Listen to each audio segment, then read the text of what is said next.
இலக்கணம்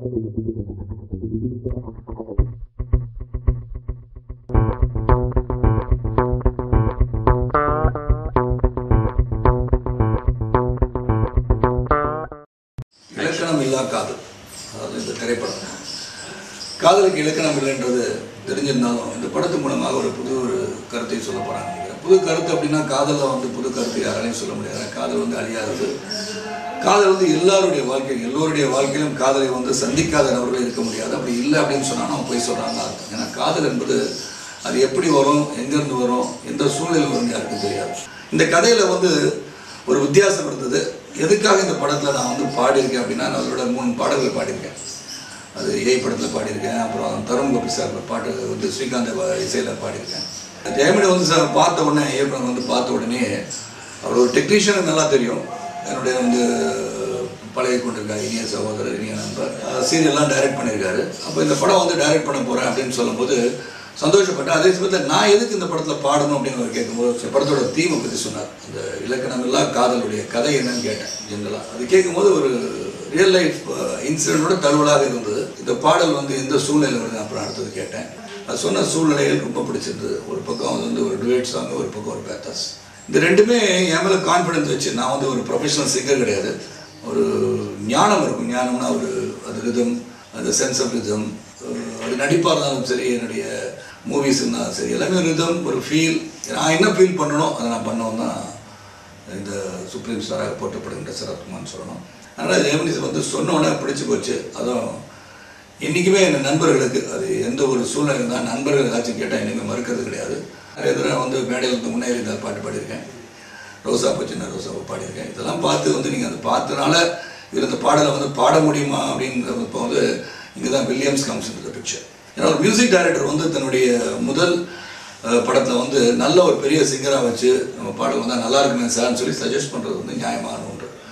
ஆனால் டைரக்டர் இல்லை நம்ம சரத் சார் பாட வைக்கலான்னு சொன்னோன்னா, அதுவும் இந்த பாடல் ஒரு சாதாரண பாடல் கிடையாது.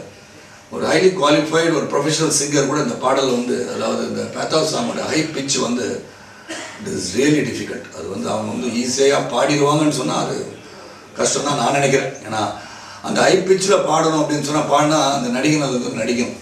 அப்போ நான் நடிகனாகவும் இருந்து அந்த பாடலை பாடும்போது எப்படி அதை இமோட் பண்ண முடியும்னு நினச்சி தான் அந்த பாடலை பாடினேன். இருந்தாலும் ஒரு சர்டன் லெவலுக்கு மேலே பிச்சு என்னால் போக முடியாது. இருந்தாலும் இந்த பாடத்தில் இருந்த வரிகள் பெரியசூடன் சிறப்பாக எழுதியிருக்காங்க. பெரியசூடன் வெரி குட், வண்டர்ஃபுல் கவிஞர். இன்னும் மிக மிக வளரக்கூடிய ஒரு கவிஞர் தான் பெரியசூடன்.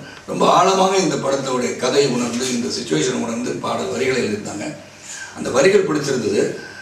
நான் இந்த பாடலை பாடும்போது இந்த ஹை பிச் போக முடியுமான்னு நினச்சி பார்க்கும்போது ஹை பிச் போனதுக்கு காரணம் என்னென்னா, நான் இந்த படத்தில் நடித்தால் அந்த கேரக்டர் இந்த படத்தில் அது பேக்ரவுண்ட் சாங்காக இருந்தாலும் சரி, லிரிக்கு லிப்ஸிங் பண்ணுறதா இருந்தாலும் சரி, இமோட் பண்ணுறது எப்படி பண்ணுவார் ஒரு கதாநாயகன் இமோட் பண்ண முடியும்னு நினச்சி தான் இந்த பாடல் நான் பாடினேன்.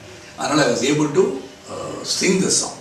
அதுதான் இந்த பாடலோட வரிகள். உண்மையிலே இதை பாடினதுக்கு வில்லியம்ஸுக்கு நான் எனக்கு நன்றி சொல்லுவேன். ஏன்னா to accept me as a singer, to have the confidence, பொறுமை. ஏன்னா காலையில் ஆரம்பித்து சாயந்தரம் வரைக்கும் 2 பாடல்கள் பாடி முடித்தோம். நான் ஸ்ரீகாந்த் தேவாவுக்கு தருண் கோபி படத்தை பாடும்போது 20 மினிட்ஸில் பாட்டை முடிச்சுட்டு போயிட்டேன். அதே மாதிரி ஒன்று அப்படின்ற பாடல் அதுவும் ஒரு 20-25 மினிட்ஸ் தான் ஆச்சு எனக்கு. ஆனால் இதில் ஸ்ட்ரெஸ் அண்ட் ஸ்ட்ரெயின் எனக்கு தெரிஞ்சாலும் ஒரு எஃபர்ட் வாஸ் தேர். ஏன்னா என்னை பொறுத்தவரைக்கும் உழைப்பு என்றும் உயர்வு வரும்னு நினைப்பவனா. அதனால் நேற்று எனக்கு என்னுடைய உழைப்பு கிடைத்த வெற்றி என்னால் பாட முடிந்தது. அந்த பாடல் என்ன சொன்னால் அது thanks to Germany, thanks to Williams, thanks to தயாரிப்பாளர் ரமேஷ். அண்ட் நான் பாடிட்டு இருக்கும்போது என்னை ஷூட் பண்ணிட்டு சுற்றிட்டு இருக்கிற கேமராமேன் தீபக் அவர்களுடைய வாழ்த்துக்கள். ஏன்னா இப்போயே இவ்வளோ தூரம் ஒரு அசைவுகள் நான் பாடின விதம், இந்த இமோஷனல் ஹை பிச்சுக்கு நான் போகும்போது, நான் பாடும்போது பக்கத்தில் கேமரா வரும்போது என்ன படம் எடுக்கிற மாதிரி எடுத்துகிட்டு இருக்காங்கன்னு பார்த்துட்டு இருந்தேன். ஏன்னா இதெல்லாம் பதிவு செய்யும்போது நாளைக்கு இது ஒரு பயன்படுத்தும் போதும் அது மிகப்பெரிய அளவில் ரீச் ஆகும். அது promotion is very very important, marketing is very very important. இப்போ முதல்லேருந்தே அவங்க இதெல்லாம் இப்போ ஷூட் பண்ணி நிகழ்வுகள்லாம் ஷூட் பண்ணிட்டு இருக்கும்போது எப்படி ஒரு ஆர்வமாக இந்த இலக்கணம் இல்லா காதலை உருவாக்கப் போகிறார் நினைத்து பார்க்கும்போது மீண்டும் நான் காதலிக்கலாமா என்று எனக்கே தோன்றுகிறது.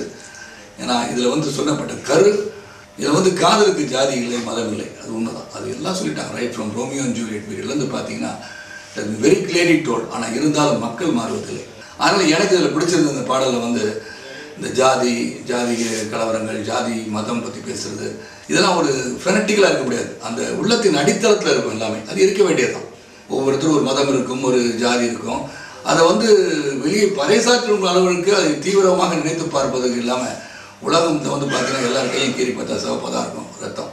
அந்த கலரை வந்து மாற்றணும்னா அது கடவுளே மாற்றிருக்கணும். கடவுளே மாற்றாத போது நாம் எதற்காக அடித்துக் கொள்கிறோம்ன்ற தத்துவம் தான் உலகம். அதுதான் சமத்துவம். அந்த சமத்துவ கொள்கை இந்த படத்தில் இருந்தது.